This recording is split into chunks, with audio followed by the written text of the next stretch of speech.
Welcome to another edition of the INFOWARS Nightly News. I'm your host, Aaron Dykes. Today is Monday, April 16th, 2012. Tonight on the INFOWARS Nightly News, Obama's Secret Service agents punished for carousing with Colombian hookers. But is this just disinfo to keep public opinion away from something more diabolical? Plus, Darren McBreen returns from Roswell, Georgia, to file a report on the local Agenda 21 tactics that took a man's life. Then, we speak with Noble Live filmmaker Holland Vanden Nieuwenhof and lead investigator of the Oklahoma Bombing Investigation Committee, Dale Phillips, on the upcoming anniversary of the Oklahoma City bombings. All that and more on the INFOWARS Nightly News. And so it's April 16th. As the tax deadline looms, we have a story on taxes for you. Federal bureaucrat, government and taxes are the American dream. Report up on INFOWARS by Kurt Nimmo. So people have always been angry about taxes, and all the more because it goes to fund the unconstitutional private Federal Reserve Bank that charges us for all the money they loan to the government, and we pay it back each year in the forms of taxes. And you heard Reagan's report from the 80s, not one stinking dime goes to pay for any of the federal budget or any of it. It's all just to the wrong stuff. But finally, we have a government official willing to put her voice on the line to speak for principles and what the American dream is really all about when it comes to taxes. Here are the words of Secretary of Labor Hilda Solis. I want to tell you that we need to stand up, and we must not forget that at this critical moment in time, we have to understand what the president is fighting for. And the president is fighting right there with you and I. And it's about fairness. It's about fairness in the workplace. It's about fairness in education. And it's about fairness in terms of what services are provided by government. And if we can't have a say-so in that, then this isn't the dream that all of us have aspired to be a part of. Because if people aren't paying their taxes, those that can afford it, the billionaires and millionaires, even the folks, as you heard yesterday, that were in the White House, that agreed to pay more. They want to pay more because they know it's their obligation, because that's what we stand by, those principles. That's very, very important for us to understand what the president is fighting for fairness. So there's the fairness and the principles. The president is fighting so they can tack on more government services. You can continue to pay for them, and they're going to pass the Buffett rule to give the illusion of taxing the rich when it's really just squeezing the middle class and, yes, some nouveau riche people. But the real billionaires, the real wealth is all offshore. They're all in foundations. Little clubs are all a part of. None of them pay taxes. You got all the tax cheats in government, but they're coming for your money. That's Agenda 21. That's the clampdown on America. And it's just getting worse and worse and worse. There's been all the outrage about killing American citizens overseas through drones, the Anwar al-Awlaki case. That got worse after Obama said, yeah, we got the right to do it. We'll do it when we need to. Then they passed the National Defense Authorization Act, NDAA, putting on paper they can indefinitely detain Americans for whatever reason they want, no due process. Now, this incredible report continues to surface as they try to push it through Congress. IRS travel ban, revoking citizenship by stealth. So that's up by Paul Joseph Watson and Alex Jones, getting into how there is no requirement that the taxpayer be guilty or even charged with tax evasion, fraud, or criminal offense, only that the citizen is alleged to owe the IRS back taxes of $50,000 or more. So yes, you're hearing that now. Travel bans. You won't be allowed to fly out of the country. Your passport will be revoked. You won't be issued a passport if you're accused of owing the IRS money. And it goes on to explain how there is no judicial determination, only an IRS determination, and that is enough to restrict your constitutional rights to freedom of travel and on, all without any kind of due process. Don't you see what direction this is going between the assassinations, the indefinite detention, and now this IRS thing? There's just no due process. They're just destroying the country and saying they're going to do whatever you want. And so what's going to happen if unconstitutional government health care continues to go through and people refuse to pay those taxes en masse? Maybe a lot of individuals won't be at the $50,000 level, but will we see a greater federal response on that basis too, that now it doesn't need to be $50,000 to deny your passport. Now we'll just deny for anyone who's going against current government policy because they have the right to determine what services you're going to pay for. That's part of the dream of America, is to argue for more and more taxes. And if you don't like it, you don't go anywhere, and they might come kill you. Just incredible. Probably in different words, Alex has a report summing up on how really this IRS travel ban amounts to internal checkpoints, greater suspicion in America. It is part of the police state. Here's that report now. My friends, do you know one of the key hallmarks of a hardcore police state, whether it was Soviet Russia or Nazi Germany? Governments would take political dissidents' passports away.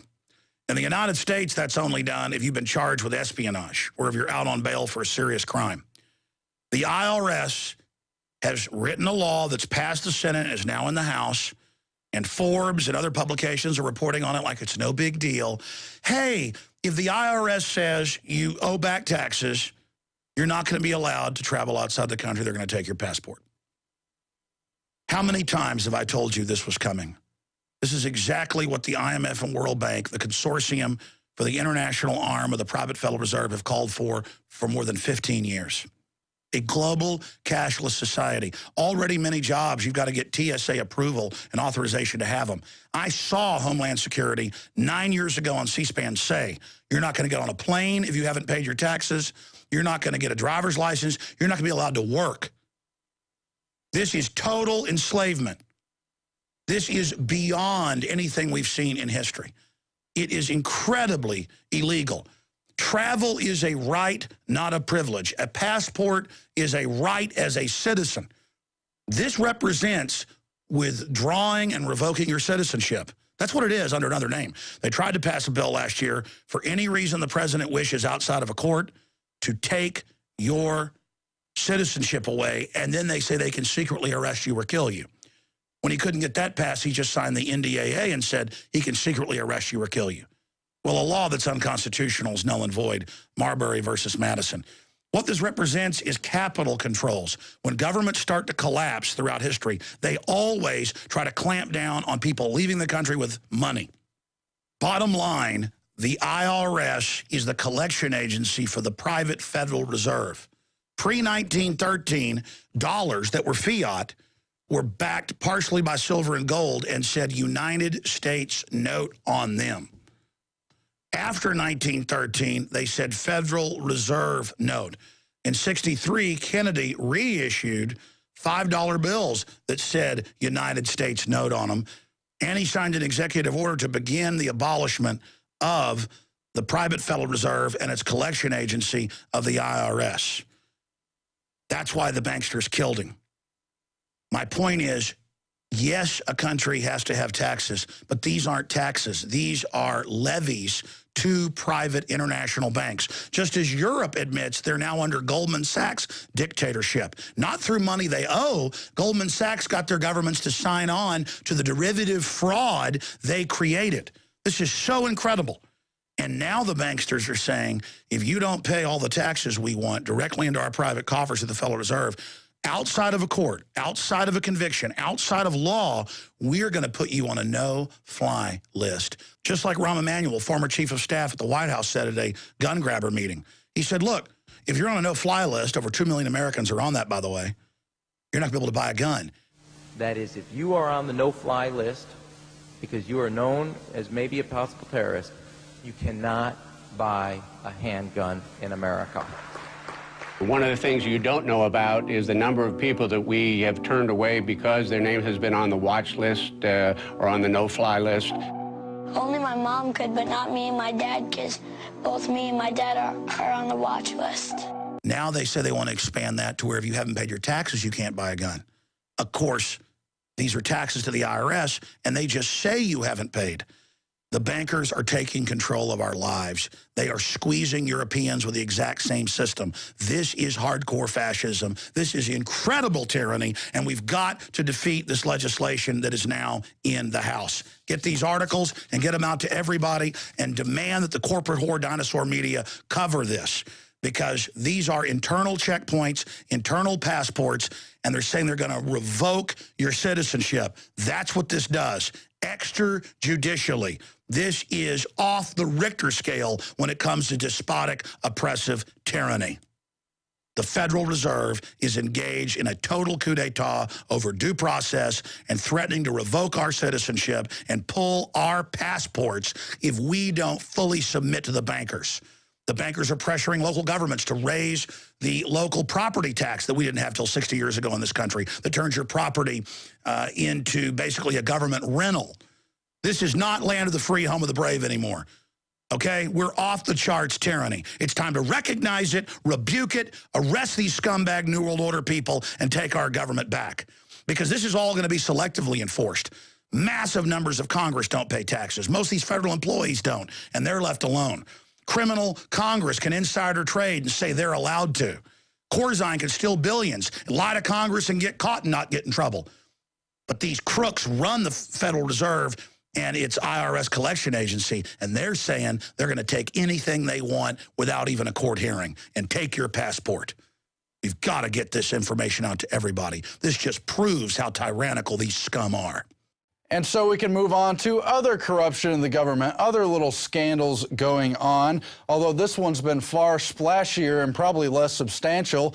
As you know from all the mainstream reports over the weekend, Obama's trip to Colombia was compromised when Secret Service people were accused of not paying hookers. And then they brought in members of the military and others, and they've detained them and taken them back home, and they're getting ready to charge them with violating the Secret Service codes. That's if we were even told the truth. We really don't know. It's hard to believe that this would have broken out into a major news scandal rather than just being covered up from within. If indeed this is going on, we know high-level officials are engaged of all kinds of unspeakable things, but why is this happening now in the middle of the Summit of the Americas?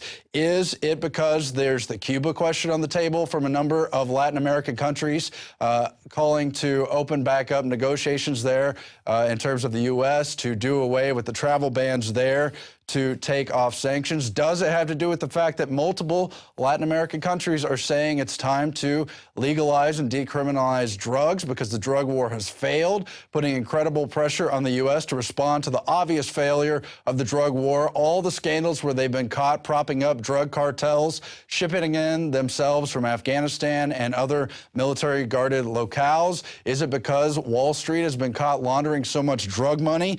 Does it have to do with all the partnerships and unions and global agreements they're trying to do with these Latin American countries, which are routinely protested and very unpopular with the people? Or does it have to do with the questions raised by Gordon Duff in the Veterans Today article? Was the presidential detail penetrated by an assassin? Assassination Colombia, what if it ain't about whores? And he gets into how the story seems very unbelievable because of the factors we mentioned, because power tends to corrupt, but it also tends to cover up for its own scandals, not really wishing to reach the media. And so Gordon Duff raises the question, was the Secret Service, was the military, was the president's detail possibly infiltrated by someone from a foreign government or representing something else? You've got them trying to push for the Iran war, and the U.S. has at least initially said no to that. You've got other factors going on.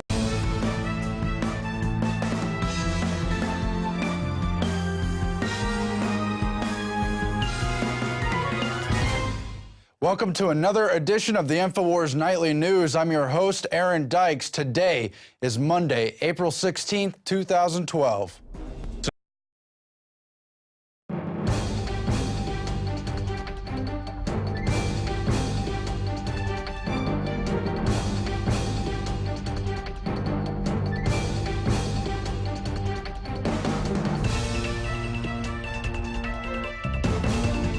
To file a report on the local Agenda 21 tactics that took a man's life. Then, we speak with Noble Live filmmaker Holland Vanden Nieuwenhof and lead investigator of the Oklahoma Bombing Investigation Committee, Dale Phillips, on the upcoming anniversary of the Oklahoma City bombings. All that and more on the INFOWARS Nightly News. And so it's April 16th. As the tax deadline looms, we have a story on taxes for you. Federal bureaucrat, government and taxes are the American dream. Tonight on the INFOWARS Nightly News. Obama's Secret Service agents punished for carousing with Colombian hookers. But is this just disinfo to keep public opinion away from something more diabolical? Plus, Darren McBreen returns from Roswell, Georgia.